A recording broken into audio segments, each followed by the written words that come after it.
ആന എഴുന്നള്ളിപ്പിൽ കർശന നിലപാടുമായി ഹൈക്കോടതി. മാർഗനിർദ്ദേശങ്ങൾ പാലിച്ചേ മതിയാകൂ എന്ന് കോടതി പറയുന്നു. ആനകളെ ഉപയോഗിക്കുന്നത് ആചാരത്തിന്റെ ഭാഗമല്ല എന്നും ഹൈക്കോടതി വ്യക്തമാക്കുന്നുണ്ട്. ശ്രീകാന്താണ് കൂടുതൽ വിശദാംശങ്ങളുമായി കൊച്ചിയിൽ നിന്ന് ചേരുന്നുണ്ട്. ശ്രീകാന്ത്, ഈ ആന എഴുന്നള്ളിപ്പിന്റെ കാര്യത്തിൽ കഴിഞ്ഞ ദിവസം ഹൈക്കോടതി നിലപാട് കടുപ്പിച്ചിരുന്നു. ഇപ്പോൾ കുറച്ചുകൂടി വ്യക്തത വരികയാണല്ലേ? ഇപ്പോൾ പൂർണ്ണത്രയീശ ക്ഷേത്രത്തിൽ ഉത്സവം നടക്കാനിരിക്കും, അതുപോലെ തന്നെ ഒരുപാട് ക്ഷേത്രങ്ങളിൽ ഉത്സവം നടക്കാനിരിക്കുകയാണ്. ഈ ഒരു സാഹചര്യത്തിൽ കൂടി കോടതിയുടെ ഈ ഉത്തരവ് ഏത് തരത്തിലായിരിക്കും ആന എഴുന്നള്ളിപ്പിനെ ബാധിക്കുക? ഒപ്പം തന്നെ എന്താണ് കോടതി ശക്തമായ ഭാഷയിൽ പറഞ്ഞത്? ഈ വരുന്ന ഡിസംബർ മാസം മുതൽ അങ്ങോട്ട് ഉത്സവ സീസണാണ് കേരളത്തിൽ. അപ്പോൾ നിരവധി ആന എഴുന്നള്ളിപ്പുകൾ പല സ്ഥലങ്ങളിലായി നടക്കാറുണ്ട്. പലപ്പോഴും കേട്ടിട്ടുള്ള വാർത്തകളൊക്കെയാണ് ആന ഇടഞ്ഞു എന്നുള്ളത്. ഇതൊക്കെ തന്നെ കോടതിയുടെ മുന്നിലുണ്ട്. ഇതിനിടയിലാണ് ജസ്റ്റിസ് A.K. ജയശങ്കരൻ നമ്പ്യാരുടെ അധ്യക്ഷതയിലുള്ള ഡിവിഷൻ ബെഞ്ച് ഈ കേസ് ഇപ്പോൾ പരിഗണനയ്ക്കെടുത്തിട്ടുള്ളത്. അദ്ദേഹം ചൂണ്ടിക്കാണിക്കുന്ന കാര്യം, കുറേ അധികം ചോദ്യങ്ങൾ ചോദിച്ചിട്ടുണ്ട്. അതിൽ ആന എഴുന്നള്ളത്ത് അനിവാര്യ മതാചാരമല്ലെന്ന് കോടതി ഇന്നും ആവർത്തിക്കുന്നു. സുരക്ഷാ കാരണങ്ങളാൽ ആന എഴുന്നള്ളത്തിന്റെ നിയന്ത്രണങ്ങൾ അനിവാര്യമാണെന്ന് കോടതി പറയുന്നു. 3 മീറ്റർ അകലപരിധിയിൽ എത്ര ആനകളെ അണിനിരത്താനാകുമെന്ന് കോടതി ചോദിക്കുന്നു. ഉത്സവത്തിനെത്തുന്ന ആളുകളുടെ സുരക്ഷിതത്വം കൂടി പരിഗണിക്കണമെന്ന് കോടതി പറയുന്നു.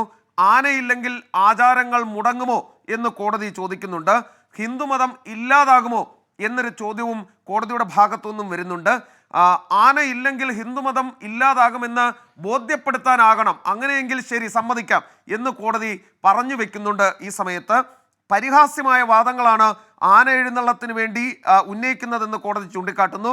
ആകെ ആനകളുടെ 35% ഇല്ലാതായി എന്ന് കോടതി പറയുന്നു. കുട്ടികളെ പോലെ സംരക്ഷിക്കേണ്ട ജീവിവർഗമാണ് ആനകളെന്നാണ് കോടതിയുടെ അഭിപ്രായം. ഈ രീതിയിൽ മുന്നോട്ട് പോയാൽ 5 വർഷത്തിനുള്ളിൽ ആനകൾ ഇല്ലാതാകും എന്നും കോടതി പറയുന്നു. ആനപ്രേമികളെ പരിഹസിച്ചുകൊണ്ടാണ് കോടതിയുടെ ഭാഗത്തു നിന്നും ഒരു വിമർശനം വന്നിട്ടുള്ളത്. അതായത് ചങ്ങലയിൽ ബന്ധിക്കപ്പെട്ട ആനകളെ കണ്ടാണോ ആസ്വദിക്കുന്നതെന്നാണ് ചോദ്യരൂപത്തിൽ കോടതി ഇപ്പോൾ ആരാഞ്ഞിരിക്കുന്നത്. ആനകൾ തമ്മിലുള്ള അകലം കുറവാണെങ്കിൽ ആനകൾ അസ്വസ്ഥരാകുമെന്ന് ആന വിദഗ്ധൻ ഡോക്ടർ PS ഈസ കോടതിയെ അറിയിച്ചിട്ടുണ്ട്. ഇപ്പോൾ 3 മീറ്റർ അകലം ഉത്തമമാണ് എന്നും ഡോക്ടർ ഈസ വ്യക്തമാക്കുകയും ചെയ്യുന്നു. അതായത് ഒരു കാര്യം വ്യക്തമാണ്, തൃപ്പൂണിത്തുറ പൂർണ്ണത്രയീശ ക്ഷേത്രത്തിൻ്റെ ഹർജിയിലാണ് ഇപ്പോൾ അവരുമായി ബന്ധപ്പെട്ട കേസിലാണ് ഇപ്പോൾ പറയുന്നതെങ്കിലും ഇത് മുഴുവൻ ഉത്സവങ്ങൾക്കും ബാധകമാകും. അത് തൃശ്ശൂർ പൂരമടക്കമുള്ള ഈ ആന എഴുന്നള്ളിപ്പ് ഉള്ള ക്ഷേത്ര ഉത്സവങ്ങൾക്കെല്ലാം ബാധകമാകും ഇത് എന്ന കാര്യത്തിൽ സംശയം വേണ്ട. തൃപ്പൂണിത്തുറയിൽ 15 ആനകളെ എഴുന്നള്ളിപ്പിക്കുന്നതാണ് രീതി എന്ന് ആ ക്ഷേത്രം ഭാരവാഹികൾ പറഞ്ഞു.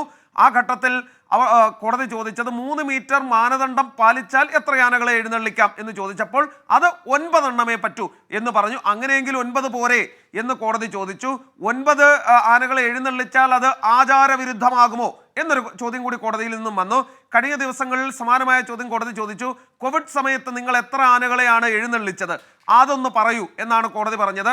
ആ സമയത്തില്ലാത്ത ആചാര പ്രശ്നങ്ങൾ ഇപ്പോൾ എങ്ങനെ വരും എന്നും കോടതി ചോദിക്കുന്നു. അങ്ങനെ ആന എഴുന്നള്ളിപ്പിൽ സുപ്രീം കോടതിയുടെ മാനദണ്ഡം വിട്ട് അതിൽ വെള്ളം ചേർത്ത് ഒരു നടപടിയും നടക്കില്ല. അങ്ങനെ തന്നെയാണ് കോടതി പറയുന്നത്. 3 മീറ്റർ അതാണ് ചട്ടം, അത് പാലിച്ചേ തീരൂ. അതുകൊണ്ട് എണ്ണം കുറയുന്നെങ്കിൽ കുറയട്ടെ. ഹിന്ദുമതം തകർന്നു പോകുമോ എന്നൊരു ചോദ്യം കൂടി കോടതി ഇതിനൊപ്പം ചോദിക്കുകയും ചെയ്യുന്നുണ്ട്. വളരെ വ്യക്തമായി കോടതി ചില കാര്യങ്ങൾ പറയുന്നുണ്ട്. അതിൽ ഏറ്റവും പ്രധാനപ്പെട്ടത് ക്ഷേത്രങ്ങൾക്ക് മാത്രമല്ല, ഈ ആനപ്രേമികൾക്ക് പോലും കൃത്യമായ രീതിയിലുള്ള മാർഗനിർദ്ദേശങ്ങൾ, ഒപ്പം തന്നെ പരിഹാസമടക്കമുണ്ട്. ആനപ്രേമികൾ ചങ്ങലയിൽ ബന്ധനസ്ഥരായ ആനകളെ കണ്ടാണോ ആസ്വദിക്കേണ്ടതെന്ന ചോദ്യം പോലും കോടതിയിൽ നിന്നുണ്ടാവുന്നു എന്ന് പറയുമ്പോൾ ഈ വിഷയം അത്രമാത്രം ഗൗരവമായി കോടതി കാണുന്നു എന്നുള്ളതാണ്. ഏറെ നാളായി ഈ വിഷയവുമായി ബന്ധപ്പെട്ടുള്ള ചർച്ച നടക്കുന്നത്. അപ്പോൾ കോടതിയുടെ ഭാഗത്ത് നിന്ന് ഇത്തരത്തിലൊരു തീരുമാനം വരുമ്പോൾ അല്ലെങ്കിൽ ഒരു നിർദ്ദേശം വരുമ്പോൾ അതനുസരിക്കുക തന്നെയാകും ഇനി ചെയ്യാൻ ഇടയാവുക. ഈ സമയത്താണ് ചില ക്ഷേത്രങ്ങളിൽ ഈ പറയുന്നത് പോലെ ഈ ആനകൾക്ക് പകരം ഈ യന്ത്ര ആനകളെ ഉപയോഗിച്ച് തുടങ്ങിയിട്ടുണ്ട്. മലബാറിലൊക്കെ ചില ക്ഷേത്രങ്ങളിൽ അതങ്ങനെ കൊടുത്തിട്ടുണ്ട്. ചടങ്ങായിട്ട് തന്നെ അങ്ങനെയൊക്കെയുണ്ട്. ആനപ്രേമികളെ സംബന്ധിച്ച് ആനയില്ലാത്തൊരു ഉത്സവം അവർക്ക് ചിന്തിക്കാൻ പോലും സാധിക്കില്ല. അപ്പോൾ ഇതിൽ ഇനി തുടർ നടപടി അത് എങ്ങനെയാകും എന്നുള്ളതാണ് നമ്മൾ കാത്തിരിക്കുന്നത്.